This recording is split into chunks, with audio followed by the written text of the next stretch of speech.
Hello friends, welcome to GATE Mantra. दोस्तों, इस video में हम कुछ और क्वेश्चन डिस्कस करेंगे और it is very important question. ये कई बार एग्जाम में आ चुका है। तो ये एक CFL लिखा है। इस CFL के लिए आपको PD डिजाइन करना है। तो L गिव्स A टू की पावर M, B की पावर N, C की पावर K।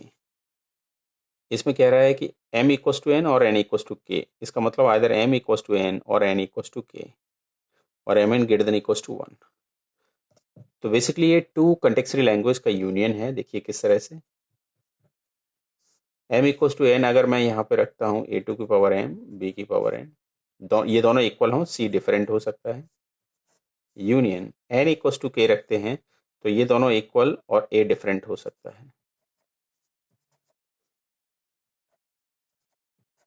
दोनों इक्वल हैं, चाहे N लिख लो या K लिख लो, उससे कोई फर्क नहीं पड़ेगा।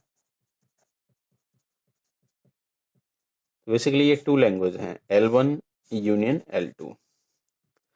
तो इसके लिए L1 के लिए ऑलरेडी हम डिस्कस कर चुके हैं PDF बनाना। ये एक DCFL लैंग्वेज है, ये भी एक DCFL लैंग्वेज है, लेकिन अब ये जो क्वेश्चन है इसमें दोनों का यूनियन है। तो दोनों को जब आप यूनियन करेंगे तो उसके लिए PDF किस तरह से डिजाइन होगा।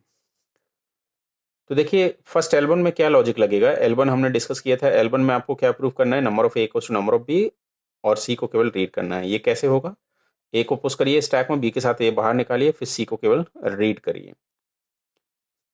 और ये इसमें B equals to C proof करना है, तो इसमें A को रीड करना है, B को पुश करना है और C के साथ B को पॉप करना है। और C के एंडिंग के साथ स्टैक एम्प्टी होता है, तो ये एक्सेप्टेंस की कंडीशन है।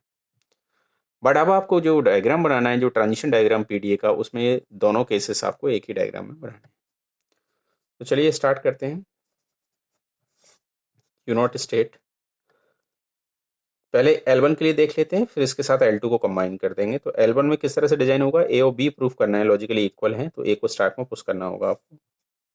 इनिशियली A रीड हुआ और स्टैक के टॉप पर इनिशियली क्या है, इनिशियल सिंबल Z0, तो आपने A को स्टैक में पुश कर दिया। ये तो 1A स्टैक में पुश हुआ। अब रिमेनिंग A के लिए आपने लूप लगा दिया। अब A टॉप पर A मिल रहा है, ये सारे स्टैक में पुश हो गए। नाउ इसके साथ अब B रीड हुआ और स्टैक के टॉप पर क्या मिलेगा, A। आपको क्या कराना है इसके लिए, पॉप ऑपरेशन। ये तो 1B के साथ 1A पॉप हुआ, रिमेनिंग अभी और B कितने हैं, -1 टाइम, सो उसके लिए आपने लूप लगा दिया। ये B के साथ A, सारे B के साथ पॉप हो जाएगा। एंड नाउ अब इस स्टेट पर क्या रीड होगा, Q1 स्टेट पर C रीड होगा और स्टैक के टॉप पर क्या मिल जाएगा, Z0। अगर स्ट्रिंग फॉर्म की है तो Z0 को Z0 रखिए और C को केवल हमें रीड करना है, स्टैक अप ऑपरेट नहीं करना है। State is Q2। Now Q2 state पर C रीड हुआ और स्टैक के टॉप पर Z0, Z0 को Z0 रखो और ये लूप है, C सारे रीड हो जाएंगे। एंड नाउ अब फाइनली एप्सिलॉन Z0 को Z0 और इट इज फाइनल स्टेट। तो ये केवल फर्स्ट वाला केस अभी हुआ है। अब इसी में आपको सेकंड केस भी करना है। सेकंड लैंग्वेज L2 क्या कह रहा है कि A को केवल रीड करना है, B को पुश करना है, C के साथ B को पॉप करना है और C के एंडिंग के साथ स्टैक एम्प्टी होता है, तो L2 लैंग्वेज को एक्सेप्ट कर लेगा। तो चलिए देखिए अब Q नॉट स्टेट पर इसके अकॉर्डिंग क्या रीड होगा। अगर ये लैंग्वेज है, A रीड हुआ, स्टैक के टॉप पर इनिशियली क्या है होगा, Z0। अगर ये वाला ये लैंग्वेज नहीं, ये लैंग्वेज है, तो इसमें हमें A को केवल रीड करना है, तो Z0 को Z0 रखिए। स्टेटेज कहाँ तक हो गया, Q2 Q3। ये तो 1A को आपने रीड किया, रिमेनिंग A के लिए हमने लूप लगा दिया। A रीड हुआ, स्टैक के टॉप पर Z0 को Z0 रखिए, सारे A रीड हो जाएंगे। आप इस स्टेट पर B रीड हुआ, स्टैक के टॉप पर क्या मिलेगा, Z0, तो इसको पुश करा दिया B Z0 और state is Q4।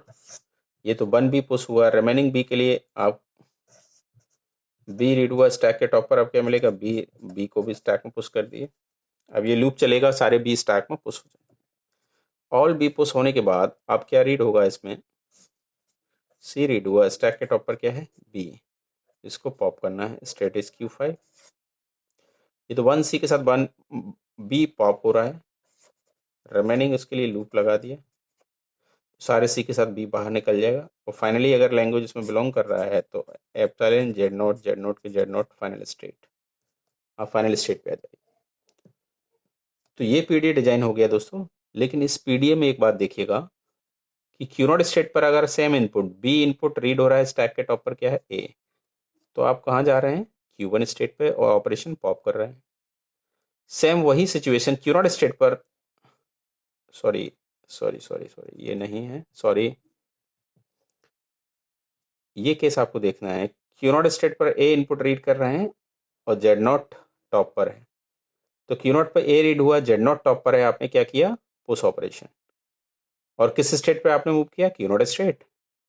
Now same situation Q not state पर ए रीड हो रहा है और जेड नॉट टॉप पर है, आप यहाँ पुश कर रहे थे, यहाँ जेड नॉट का जेड नॉट है, यानी आपने यहाँ पे क्या रीड ऑपरेशन किया, यहाँ पे पुश ऑपरेशन किया, और टू मल्टीपल स्टेट्स में मूव कर रहे हैं, आप क्यू नॉट में भी आ रहे हैं और क्यू थ्री स्टेट में भी आ रहे हैं। सेम इनपुट पर आप मोर देन वन स्टेट में मूव कर रहे हैं, सेम इनपुट क्यू नॉट में भी हैं और क्यू थ्री में भी जा सकते हैं।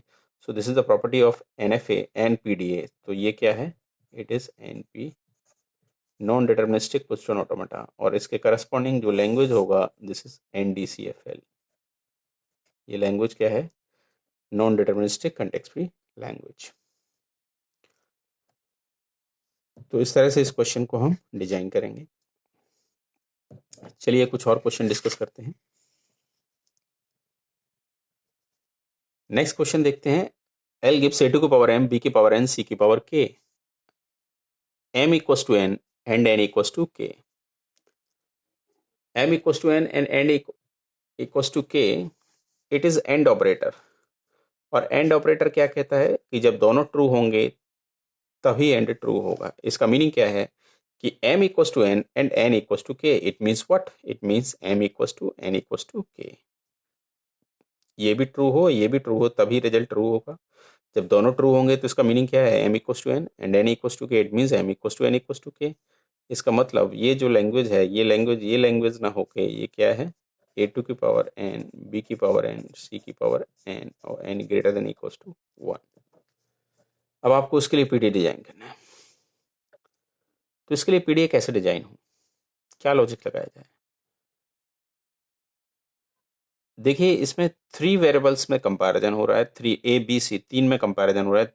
तीनों में कितने रिलेशन हो रहे हैं, आपको at a time 2 relation proof करने हैं।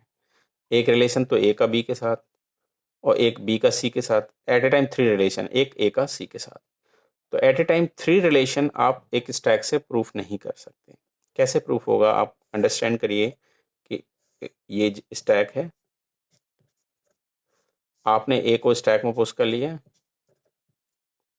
बैट में एक स्ट्रिंग ले लेता हूँ, ये टेप पर लिखा है, आपने ए को रीड किया स्टैक में पुश कर लिया।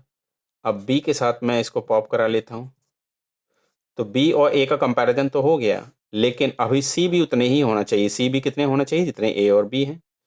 तो अब सी कैसे प्रूफ होंगे, उतने ही हैं बिकॉज स्टैक तो एम्प्टी हो चुका है। तो number of C equals to number of A equals to number of B, ये आप इस तरह इस लॉजिक से प्रूफ नहीं कर पाएंगे। दूसरा क्या लॉजिक लगाया जाए, क्यों ना इसमें तीनों इक्वल हैं ये प्रूफ करना है। इस तरह हमने ए को स्टैक में पुश किया और बी को मैं केवल रीड कर लूं और सी के साथ मैंने इसे पॉप करा दिया, तभी माय डियर ए और सी तो इक्वल आपने प्रूफ कर दिया, बट नंबर ऑफ बी भी उतने ही होना चाहिए, ये आप प्रूफ नहीं कर सकते। एक और तरीका कि आप ए को केवल रीड करिए, स्टैक में पुश मत करिए, बी को स्टैक में पुश कर दीजिए और सी के साथ पॉप करा दीजिए, तो इसमें B equal to C proof हो जाएगा, बट नंबर ऑफ ए भी उतने ही, ये प्रूफ नहीं हो पाएगा। तो एक स्टैक से पॉसिबल नहीं है, तो कम से कम आपको 2 स्टैक लेने पड़ेंगे। कम से कम इसके लिए 2 स्टैक आपको बनाने पड़ेंगे। 2 स्टैक किस तरह से कि एक स्टैक मैंने ले लिया ये जेड नॉट, दूसरा स्टैक उसका इनिशियल जेड वन है, सॉरी स्टैक 1, और इट इज स्टैक 2, इसमें जेड नॉट है, इसमें जेड वन है। आप ए को रीड करिए, पहले इसमें पुश करिए, फिर बी को जब आप रूट करें तो बी को रीड करें तो आप ए को पॉप कराइए, बी को इसमें पुश करिए, फिर ए को पॉप कराइए, बी में इसमें पुश करिए, फिर ए को पॉप कराइए, बी में इसमें पुश करिए। फिर आप सी को रीड करें तो इसको पुश करा दीजिए, और सी की एंडिंग के साथ ये भी जेड नॉट, ये जेड वन, ये लॉजिकली क्या प्रूव कर रहा है, number of A equals to number of B equals to number of C. तो माय डियर आपको टू स्टैक चाहिए होगा, तो finite automata plus two stack this model is equals to LBA और ट्यूरिंग मशीन। तो finite automata plus two stack ये क्या है, एलबीए है, लीनियर बाउंडेड ऑटोमेटा या ट्यूरिंग मशीन। तो इसके लिए पीडीए डिजाइन नहीं हो पाएगा, नाइदर एनपीडीए नॉर डीपीडीए। तो एलबीए बनेगा, वो एलबीए बनेगा, तो एलबीए बनेगा तो ये लैंग्वेज कौन सा लैंग्वेज है, ये दोनों लैंग्वेज क्या है, सीएसएल, कंटेक्स्ट सेंसिटिव लैंग्वेज। तो इसके लिए पीडीए डिजाइन नहीं हो सकता, फाइनाइट ऑटोमेटा डिजाइन नहीं हो सकता, लीनियर बाउंडेड ऑटोमेटा डिजाइन करना पड़ेगा या ट्यूरिंग मशीन। दोस्तों इस तरह से हम इन क्वेश्चन को डिजाइन करते हैं। तो इस वीडियो में हम इतना ही रखते हैं, नेक्स्ट वीडियो में कुछ और इंटरेस्टिंग क्वेश्चन डिस्कस करेंगे। दोस्तों अगर आपको मेरा वीडियो अच्छा लग रहा है तो प्लीज़ चैनल को सब्सक्राइब कर दीजिएगा, लाइक एंड शेयर भी कर दीजिएगा। Thank you so much.